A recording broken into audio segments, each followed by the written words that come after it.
እንደምን አላችሁ የተወደዳችሁ ቻናላችንን ስለምታደምጡ በጣም አመሰግናለሁ። ባርሴሎና በላሊጋው ለሻምፒዮንነት የበለጠ የሚያቃርበውን ድል አግኝቷል። ከአስቸጋሪ ተጋጣሚ ጋር ነው ጨዋታውን ያደረገው፣ ከሌጋኔስ ጋር የተጫወተው። እንዲሁ የባላጋራውን ቡድን የደረጃ ሰንጠረዥ ስፍራ ስናይ ትልቅ ድል ላይ መስል ይችላል። ነገር ግን ምክንያቱም 19ኛ ስፍራ ላይ የተቀመጠ ቡድን ስለሆነ በቅርብ ጊዜ እንዳየነው ግን ባርሴሎናን ብቻ ሳይሆን አትሌቲኮ ማድሪድን እና ሪያል ማድሪድን ከድል የተከላከለ ቡድን ነው። ቡታርኬ ላይ ነው ጨዋታው የተደረገው። ያው ሻምፒዮን የሚሆኑ ቡድኖች የአእምሮ ጥንካሬም እድልም ምርጥ ተጫዋቾችም ግሩም ቡድንም እንደሚያስፈልጋቸው ያሳያል። እዚህኛው ጨዋታ ላይ የነዚህ ሁሉ ድብልቅ ነበር ማለት ይቻላል። በአውሮፓ ቁጥር 1 ጎል አስቆጣሪ የሆነው ቡድን እና ስለ ጎል ማስቆጠሩ በብዙ አድናቆት የሚነገርለት ቡድን ቡታርኬ ላይ 19ኛ ስፍራ ላይ የተቀመጠን ቡድን ለማሸነፍ ራስ ላይ የተቆጠረ ጎል ያስፈልገው ነበር። ሆርሄ ሳይንዝ የሚባል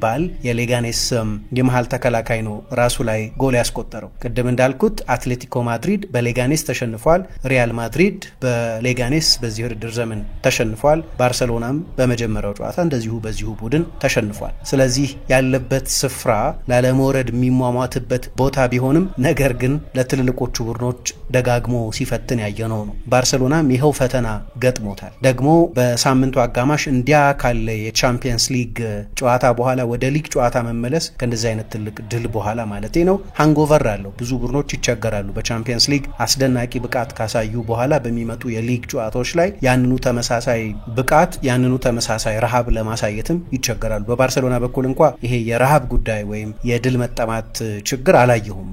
በጨዋታው ፍጻሜ ላይም የባርሴሎና ተጫዋቾች ከተጓዥ ደጋፊዎቻቸው ጋር ሆነው ደስታቸውን የገለጹበት መንገድ ምን ያህል ድሉ ትርጉም እንደነበረው ይነግረናል። በጨዋታው የመጨረሻ ደቂቃም ላይ የቡድኑ የመሃል ተከላካይ ኢኒጎ ማርቲኔዝ ከሙኒር ኤልሄዳዲ የቀማው ሸርተቴም እንዳልኩት እነዚህ አይነት ትልልቅ ሻምፒዮን የሚሆኑ ቡድኖች ላይ ምርጥ ብቃት ማሳየት ብቻ ሳይሆን እድልም እንዲህ አይነት የመጨረሻ ደቂቃ ታክልም ራስ ላይ የተቆጠረ ጎልም አጋዥ እንደሚሆኑ የሚያሳይ ነው። ከድሉ በኋላ ያው ሪያል ማድሪድ ጨዋታውን ከማድረጉ በፊት የ7 ነጥብ አድቫንቴጅ የያዘበት ነበር ባርሴሎና ከአትሌቲኮ ማድሪድ የ10 ነጥብ ማለት ነው። እንዳነሳሁት የአሰልጣኝ ሃንዚ ፍሊክ የመጀመሪያ አሰላለፍ ለሌጋኔስ የተሰጠን አክብሮትም የሚያሳይ ነው ብሎ መጥቀስ ይቻላል። በሳምንቱ አጋማሽ ቦሩሲያ ዶርትሙንድን ካሸነፈው የመጀመሪያ 11 የሁለት ተጫዋቾች ለውጥ ብቻ ነው ያደረጉት። እንግዲህ እንደገና በማክሰኞ በሲግናል ኢዱና ፓርክ ቻምፒየንስ ሊግ ጨዋታዎች ጊዜ እንደሚጠራበት በቬስትፋልን ጨዋታውን ያደርጋል። ነገር ግን አሰልጣኙ የቡታርኬውን ጨዋታ አስቸጋሪነትና ቦሩሲያ ዶርትሙንድን የመጀመሪያውን ጨዋታ 4-0 በማሸነፋቸው ምክንያት ለማለፍ ያላቸው እድል በጣም ሰፊ ስለሆነ ጠንካራ ቡድናቸውን ከሌጋኔስ ጋር በተደረገው ጨዋታ መጠቀምን መርጠዋል። ስለዚህ ያደረጓቸው ለውጦች ጀርመናዊ አሰልጣኝ ፓው ኩባርሲን እና ፍራንኪ ዲዮንግን ወደ ተጠባባቂ ወንበር በማውረድ ወይ በማሳረፍ በእነሱ ፈንታ ሮናልድ አራውሆ እና ኤሪክ ጋርሲያ ናቸው የተሰለፉት። በቅርብ ጊዜ ባለው እድሜ ምክንያትም የበለጠ ቆጥበው ሊጠቀሙበት ሲሞክሩ የምናየው ሮበርት ሌቫንዶቭስኪም ጭምር ጨዋታውን ጀምሯል። ብዙ የዛለው ፔድሪም ብዙ ጨዋታዎች እየተጫወተ ያለው ፔድሪም ጨዋታውን ጀምሯል። ሶስቱም የባርሴሎና የማጥቃት ተጫዋቾች ጨዋታውን ጀምረዋል። ባርሳ 146ኛ ጎሉን ያስቆጠረው 82ቱን ጎሎች ያስቆጠሩ ተጫዋቾች ላሚን ያማል፣ ሌቫንዶቭስኪና ራፊኛ በውድድር ዘመኑ በርካቶቹ ጨዋታዎች ላይ አሰልጣኙ ሲጠቀሙባቸው ቆይተዋል። እረፍት የሚገባቸው እንኳ ቢሆኑ ግን ለሌጋኔስ በሰጡት ከፍ ያለ ክብርና ቡድኑ በትልልቅ ጨዋታዎች ላይ ባለው ሬከርድ ምክንያት አሰልጣኙ ኮስተር ያለ የመጀመሪያ 11ን ነው የተጠቀሙት። ምናልባት ቦሩሲያ ዶርትሙንድን ሲገጥሙ ድላቸው 2-1 ብቻ ቢሆን ኖሮ 1-0 ብቻ ቢሆን ኖሮና የመልሱ ጨዋታ የበለጠ ውጥረት ያለው ቢሆን ኖሮ የበለጠ ለቻምፒየንስ ሊግ ጨዋታው ግምት በመስጠት በርከት ያሉ ተጫዋቾችን ያሳርፉ ነበር። ግን ከሞላ ጎደል አሰልጣኙ አላለቀም የመልሱ ጨዋታ ገና ከባድና በተመሳሳይ ትኩረት ልናደርገው የሚገባ ነው ቢሉም እንደ እውነቱ ከሆነ እናውቀዋለን ቦሩሲያ ዶርትሙንድ ይህንን ውጤት ለመቀልበስ ተአምር ያስፈልገዋል። ባርሴሎና በዚህ ውድድር ዘመን በሁለት ጨዋታ ብቻ ነበር ጎል ያላስቆጠረው። አንደኛው ይሄኛው ባላጋራው በሞንቲክ በነበረው ጨዋታ የቦርሃ ሂሜኔዝ ቡድን 1-0 ስለነበር ያሸነፈው ጎል አላስቆጠረም በዛ ጨዋታ ላይ። ሌላኛው በሳን ሴባስቲያን ከሪያል ሶሲዳድ ጋር እንደዚሁ ተጫውቶ 1-0 በተሸነፈ ጊዜ ጎል አላስቆጠረም። አመቱን ሙሉ በእነዚህ ጨዋታዎች ላይ ብቻ ነው ጎል ያላስቆጠረው። ጨዋታው ገና እንደተጀመረ ባርሰሎና የበለጠ በሁለቱ የክንፍ ተጫዋቾችና ኦቨርላፕ በተደጋጋሚ በሚያደርጉት የመስመር ተከላካዮቹ በላሚን ያማልና በራፊኛ አማካይነት ሜዳውን በማስፋት የሌጋኝስን የተከላካይ አደረጃጀት ለመለጠጥ ለመዘርዘር ጥረት ያደርግ ነበር። ግን በዛው ልክ ደግሞ ቀጥተኛ ኳሶች ከአማካይ ክፍሉ ወደፊት ይሄዱ ነበር። በተለይ በተደጋጋሚ ባልዴ ዋና የሜዳ የዊድዝ መፍትሄ ነበር። በተቻለ መጠንም የጨዋታውን ፍጥነት በፖሴሽን ለመወሰን ይሞክር ነበር። ሌጋኔስ ግን ምናልባት የባርሰሎና ሰዎችንም ከጠበቁት በላይ የሆነ በጣም ደፋር ማጥቃት በተለይ መልሶ ማጥቃትን ያደርግ የነበረ ነው። ዲዮማንድ ፈጣን ተጫዋች ነው። የባርሰሎናን ሃይላይን ማጥቃት የሚያስችል ፍጥነት ያለው ነው። በስተግራ በኩል በባርሰሎና በስተቀኝ በኩል የሚጫወት እና በተደጋጋሚ ኩንዴን ይፈትን የነበረ ተጫዋች ነው። ደግሞ ለሱ አይነት ፈጣን ተጫዋች የሚሆኑ ድንቅ ኳሶችን መስጠት የሚያስችል ክህሎት ያለው ዳኒ ራባ አለ። በኋላም ግሩም ኳስ ለአልቲሚራ ሰጥቶት ነበር። ቮይቼክ ቼዝኒ ሙከራውን ማዳን ነበርበት። በመጀመሪያው አጋማሽ በሁለቱም ቡድኖች በኩል የተፈጠረው ትልቁ የጎል ማስቆጠር እድል ሌጋኔስ ሊያስቆጥር ተቃርቦ የነበረው የጎል እድል ነው። የባርሰሎና ተጫዋቾችን የሚጠብቃቸው ፈተና ከባድ እንደሆነ ያስታወሰ አይነት ማለት ነው። ከዛ በኋላ ነው ባርሰሎና የበለጠ ጨዋታውን ዲክቴት ማድረግ ጀምሮ የነበረው፣ የበለጠም ጨዋታ ኮንትሮል ማድረግ ላይ ያተኮረው። ስለዚህ በመጀመሪያዎቹ 10-15 ደቂቃዎች አካባቢ ያየናቸው እነዚህ ፈጣን ክንፍ ማጥቃቶች ከአማካይ ክፍል የሚመጡ ዳይሬክት ኳሶች መቀነስ ጀምረው ነበር። ምክንያቱም ሌጋኔስ በትራንዚሽን በጣም አደገኛ ቡድን ስለሆነ እያንዳንዱ የባርሰሎና ሉዝ ቦልን የሚበላሽ ኳስን ወደ ራሱ ቀጥተኛ የመልሶ ማጥቃት መቀየር የሚችል ቡድን ስለሆነ ማለት ነው። ስለዚህ ባርሰሎና የበለጠ ኢኮኖሚካል መሆን ጀምሮ ነበር። በጨዋታው ላይ የአሰልጣኝ ሂሜኔዝን ቡድን ፕሬፓሬሽንም የሚያሳይ ነው። ባርሰሎናን በሚገባ አጥንተው እንደመጡም የሚያሳይ ነው። እረፍት ሲወጡ አሰልጣኝ ሃንዚ ፍሊክ የተጫዋች ለውጥ ማድረጋቸው እና ፍራንኪ ዲዮንግን ማስገባታቸው ጨዋታው ምን ያህል ቡድኑን ፈትኖት እንደነበር ያሳያል። ባርሰሎና በመጀመሪያ አጋማሽ አንድ ሙከራ ብቻ ነበር ያደረገው፣ ኢላማውን የጠበቀ ሙከራ ኩንዴ ያደረገውና ዲሚትሮቪች የመለሰበት ሙከራ ማለት ነው። እንዲያውም አደገኛው ሙከራ ቅድም እንዳልኩት በሌጋኝስ በኩል የተደረገ እና ሌሎች ሙከራዎችም ራባ ዲዮማንድ አድርገው ነበር። ስለዚህ በተመጣጣኝ መጠን እየተደረገ የነበረ ጨዋታ ነው። ጨዋታውን መቆጣጠር አልቻለም፣ ጥሩ ፓስ መስጠት አልቻለም። ባርሰሎና የቦርሃ ሂሜኔዝን በሚገባ የተደራጀ የተከላካይ መስመር መቁረጥ አልቻለም። በባላጋራ ቡድን ፍጹም ቅጣት ምት ሳጥን ውስጥ ስፔስ መፍጠር አልቻለም። ደግሞ በጣም አደገኛ የመልሶ ማጥቃት ቡድን ስለነበር ሌጋኔስ ባርሰሎና ተቸግሮ ነው እና በኋላ ወደ ሊሚትም ስለተገፋ ሊሆን ይችላል ባልዴ ተጎዳ።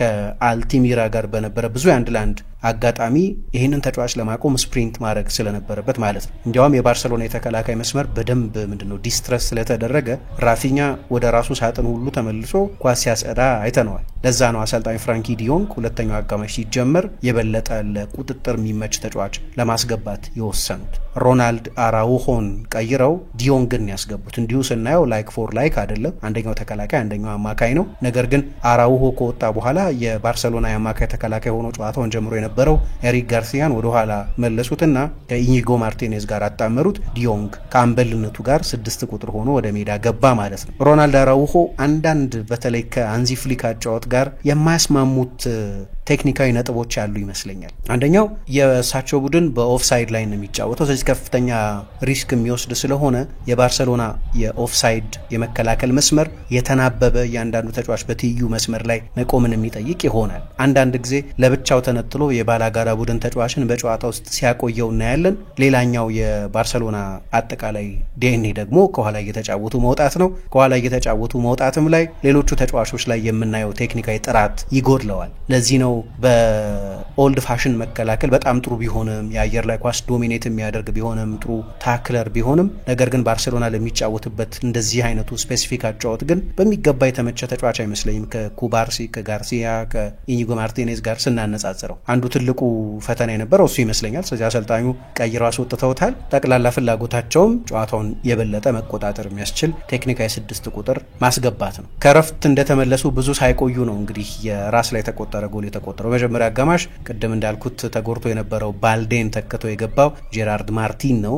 የጎሉ መቆጠር ምክንያት የሆነውም ይኸው ተጫዋች ነው። ኳሱን መጀመሪያ ተቀማ፣ መልሶ ቀማ ከኦስካር። ከዛ በኋላ ነው ለራፊኛ የሰጠው። ራፊኛ ኳሱን የመሬት ክሮስ ሲያደርግ ነው ሆርሄ ሳይንዝ የሚባለው ተጫዋች ወደ ሌቫንዶቭስኪ ከመድረሱ በፊት ሊያጸዳው ሲሞክር ራሱ ላይ ያስቆጠረው። ከዛ በኋላ ነው ባርሰሎና በመጠኑ ጨዋታውን የተቆጣጠረ የመሰለው። ሌላ ጨዋታውን ሊገድል የሚችልበትም የጎል ማስቆጠር እድል በፌርሚን ሎፔዝ አማካይነት አግኝቶ ነበር። በጣም የሚያስደንቅ ጎል ሊሆን ይችል ነበር። በሌጋኔስ የፍጹም ቅጣት ምት ሳጥን ውስጥ በርካታ የባላጋራ ቡድን ተጫዋቾችን ካለፈ በኋላ እንዲያጥቅጥቅ ችምችም ባለ የባላጋራ ቡድን የመከላከል ዞን ውስጥ ካለፈ በኋላ ነው ዲሚትሮቪች ላይ ጎሉን ማስቆጠር ያቃተው። ሁሉንም ነገር አድርጓል ከመጨረስ በስተቀር። በጣም ግሩም ጎል ሊሆን ይችል ነበር። ባርሰሎናም ጨዋታውን ያለ ጭንቀት ሊያጠናቀቀው ይችል ነበር። በዚህ መሀል የሌጋኔስ ደጋፊዎች ቅር የተሰኙበት አንድ ውሳኔ ነበር። እሱም የፍጹም ቅጣት ምት ሊሰጠን ይገባ ነበር የሚል ነው። ኢኒጎ ማርቲኔዝ በክርኑ ኳስ ነክቷል የሚል እንኳን የፍጹም ቅጣት ምት የሚያሰጥ አይመስለኝም። አንደኛ በጣም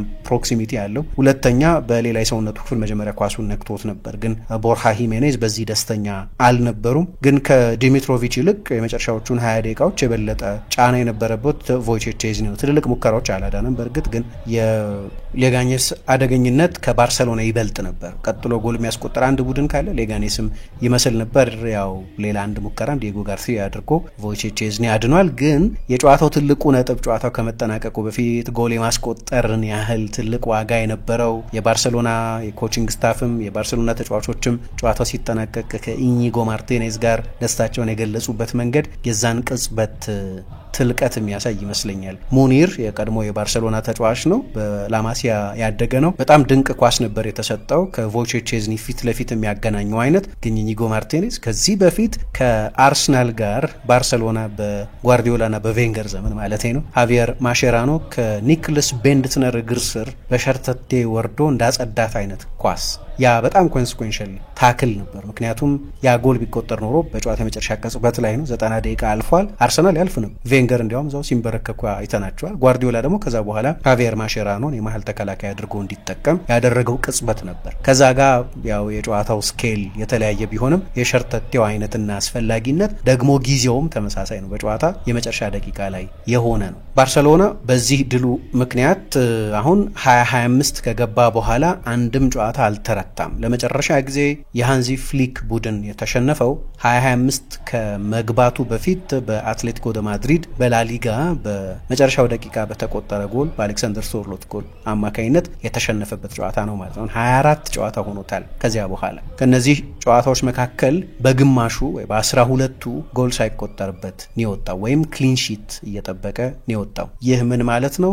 ኤርኔስቶ ቫልቬርዴ ለመጨረሻ ጊዜ የባርሴሎና አሰልጣኝ ሳሉ ዛሬ 6-7 ዓመት ገደማ ነበር ቡድኑ እንደዚህ አይነት ጉዞ በላሊጋ ያደረገው። እንዲህ አይነት ተከታታይ ድል ጉዞም በእንደዚህ አይነት የጨዋታዎች መጠን ጎል ሳይቆጠርበት መጓዝም። ግን ኢኒጎን ቅድም ስጠቅስ ነበር። በቀደም ስለ ባርሰሎና ሳነሳ እንደ ኢኒጎ ማርቲኔዝ አይነቱን እድሜው 30ዎቹ አጋማሽ የደረሰን ተጫዋች በእንደዚህ አይነት ሃይላይን መከላከል ትችላለህ ብሎ ማሳመን አሰልጣኙ ተጫዋቾቹ ላይ የሚያሰርጹትን በራስ መተማመን የሚያሳይ ነው። ከጨዋታው አስቀድሞ ጋዜጠኞች የሱን ስም ሳይጠቅሱ አንድ ጉዳይ ግን በራሳቸው ተነሳሽነት ተናግረው ነበር። ከጨዋታው መጀመር በፊት በነበራቸው ጋዜጣዊ መግለጫ ስለ ኢኒጎ ማርቲኔዝ ሲናገሩ ብዙ ኢንዲቪጁዋል ፐርፎርመሮች አሉ ወይ በግል በጣም የሚያስደንቅ ብቃት የሚያሳዩ ተጫዋቾች አሉ።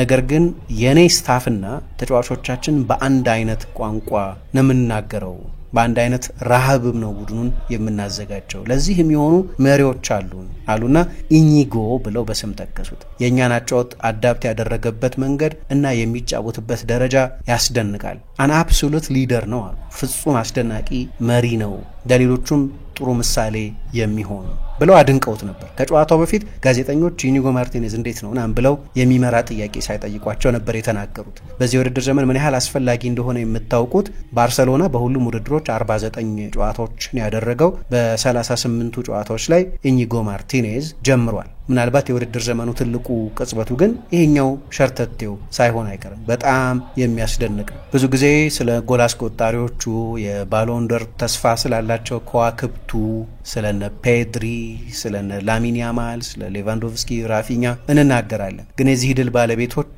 ለባሎንዶር ተስፋ ያላቸው ተጫዋቾች አይደሉም። ብዙ ጊዜም አድናቆት የሚቸራቸው ትልልቅ ክሬዲትን የሚወስዱ ተጫዋቾችም አይደሉም። ሌላኛው ቮይቼክ ቼዝኒ ነው። ጨዋታው ሲያበቃም የጨዋታው ኮከብ ተብሎ የተመረጠው ያስመረጠው የቀድሞ የአርሰናልና የዩቬንቱስ ግብ ጠባቂ ቮይቼክ ቼዝኒ ነው። መመለሱ ያስገርማል። ወደ እግር ኳስ የህይወትን የማይተነበይ መሆንን ያስረዳል። ያው የውድድር ዘመኑ ሲጀመር ጫማ ሰቅሎ ጓንት ሰቅሎ ለበለው ግብ ጠባቂ ስለሆነ ከቤተሰቦቹ ጋር በስፔን ረፍት ላይ የነበረ ተጫዋች በሌላ ግብ ጠባቂ መጎዳት ምክንያት የትሬብል አሸናፊ ቡድን ግብ ጠባቂ ሊሆን ይችላል። አሁን ሰሞኑን የማርክ አንድሬ ተር ስቴገን ከጉዳት የመመለስን ዜና እያየን ነበር። ከቡድኑ ጋር ልምምድ መስራት ጀምሯል። ለሃንዚ ፍሊክ ቀላል ውሳኔ አይመስለኝም። ምክንያቱም ቅድም ባልኳቸው ያለፉት 24 ተከታታይ ጨዋታዎች ያለመሸነፍ ጉዟቸው በ22ቱ የተሰለፈው እርሱ ነው። በእነዚህ 22 ጨዋታዎች ላይ ደግሞ አልተረታም። ምንም ሽንፈት የለም። ከነዚህ መካከል ከግማሽ በላይ በሚሆኑት ክሊን ሺት ጠብቋል። በባርሰሎና ታሪክ ከቦሩሲያ ዶርትሙንድ ጋር በሚደረገው ጨዋታ ካልተሸነፈ የመጀመሪያ 23 ተከታታይ የባርሰሎና ጨዋታዎቹ ላይ ሽንፈት ባለመቅመስ ሶስተኛው የባርሰሎና ተጫዋች ሆኗል በታሪክ።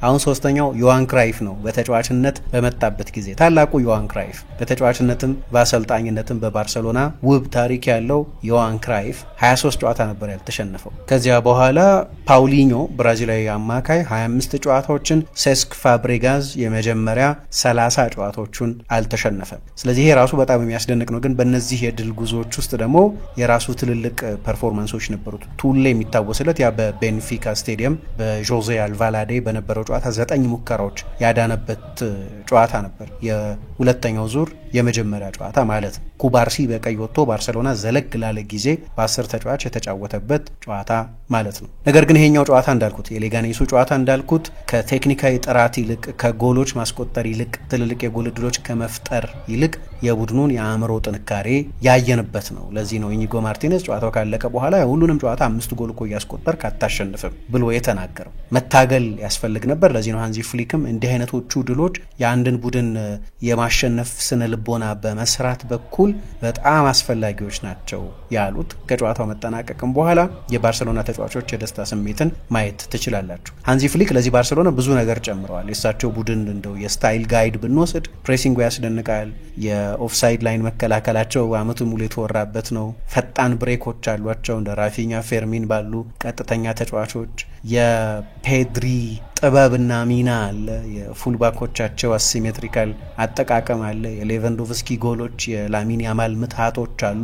በዚሁ ልክ መደመር ያለበት ሌላኛው በዚህ ጨዋታ ላይ የታየው ነገር ደግሞ ሜንታሊቲ ነው። ይሄ የባርሰሎና ቡድን ከፍተኛ የድል ሜንታሊቲና ራህብ ያለበት ነው። ረሃቡ የሚመጣው ከዚህ በፊት ብዙ ዋንጫ አሸንፈው የማያውቁ በርካታ ወጣት ተጫዋቾች ስላሉት ነው። አሌሃንድሮ ባልዴ፣ ፓው ኩባርሲ፣ ላሚን ያማል፣ ፔድሪ፣ ፌርሚን ሎፔዝ ብዙ ዋንጫ ያሸነፉ አይደሉም። አንዳንዶቹ ጭራሽም ያሸነፉ አይደሉም። ለምሳሌ ላሚን ያማል ከባርሰሎና ጋር አንድ ሱፐር ካፕ ነው ያሸነፈው እንጂ ላሊጋ አላሸነፈም፣ ያው ታዳጊም ስለሆነ። ኩባርሲም ልክ እንደዚህ ሆኖ ፔድሪ ባለፈው የላሊጋ አሸናፊ ቡድን ውስጥ ነበር፣ ግን አንድ ላሊጋ ነው። አንዳንዶቹ ደግሞ ራሳቸውን ፕሩቭ ማድረግ ያለባቸው ተጫዋቾች አሉ። ራፊኛ፣ ኢኒጎ ማርቲኔዝ፣ ፍራንኪ ዲዮንግ በተለያዩ ምክንያቶች። ራፊኛ ባለፈው ክረምት ሊሸጥ የነበረ ነው። ዲዮንግ ለ2-3 ዓመታት በባርሰሎና ሰዎች ሊሸጥ ገበያ ቀርቦ የነበረ ነው። ኢኒጎ ማርቲኔዝ ለባርሰሎና የመመጠኑ ጉዳይ ጥያቄ ሲቀርብበት የነበረ ነው። እነዚህ ተጫዋቾች ፕሩቭ ማድረግ የሚፈልጉ ተጫዋቾች ናቸው። አንዳንዶቹ ደግሞ ሁሉንም ያሸነፉ ተጫዋቾች ሆነው ግን ያ የድል ጥማት አብሯቸው የተወለደ ይመስላሉ፣ እንደ ሮበርት ሌቫንዶቭስኪ አይነቶቹ ተጫዋቾች። ጨዋታው ከመጀመሩ በፊት የባርሰሎና ተጫዋቾች ማሟሟቃቸውን ካጠናቀቁ በኋላ ፔፕ ኮንዴ የሚባል ከሃንዚ ፍሊክ የአካል ብቃት አሰልጣኞች የፊዚካል ትሬነሮች መካከል አንደኛው ተጫዋቾቹን በሙሉ ሰብስቦ ሻምፒዮን የሚኮነውና ድልም የሚታጣው በእንደዚህ አይነቶቹ ስፍራዎች ነው፣ ላለመውረድ ከሚደረግ ቡድን ጋር ከነሱ በረሃብ ያነስን ልንሆን አይገባንም እያለ ተጫዋቾቹን ሞቲቬት ለማድረግ ሲሞክር የስፔን ብዙሃን መገናኛዎች ካሜራዎች ቀርጸውታል። ይህንኑ ግን ሜዳ ውስጥ ያየን ይመስለኛል። ፍልሚያ መታገል ይጠይቅ የነበረ ስለሆነ ላሊጋው አልቋል ማለት አይቻልም። ግን ባርሰሎና ከዚህ በኋላ 7 ጨዋታ መሰለኝ የቀረው